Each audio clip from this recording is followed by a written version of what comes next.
അങ്ങനെ റാത്തീബ് ചൊല്ലാനും ദിക്ർ ചൊല്ലാനും യാതൊരു മടുപ്പും വെറുപ്പില്ലാതെ എത്രയും സമയം ദിക്ർ ചൊല്ലി ഹൃദയത്തെ ജീവിപ്പിക്കാൻ കഴിയുന്ന, അതിൽ ആനന്ദം കിട്ടുന്ന ഒരുപാട് മനുഷ്യന്മാർ നമ്മുടെ ചുറ്റുവട്ടത്തുമുണ്ട്.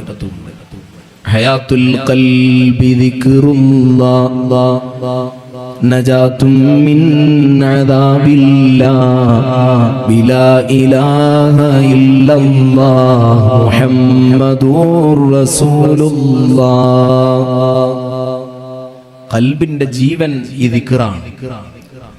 ചത്തുപോയത് ഹൃദയത്തെ ജീവിപ്പിക്കണമെങ്കിൽ ദിക്ർ ഇങ്ങനെ ചൊല്ലണം.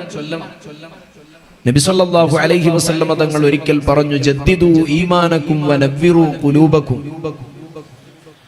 നിങ്ങളുടെ ഈമാനിനെ നിങ്ങൾ നല്ല പത്തരമാറ്റുള്ള ഈമാനാക്കണം, ഹൃദയത്തെ നിങ്ങൾ പ്രകാശിപ്പിക്കണം. സ്വഹാബത്ത് ചോദിച്ചു, കൈഫ നുജദ്ദിദു ഈമാനനാ യാ റസൂലല്ലാഹ്,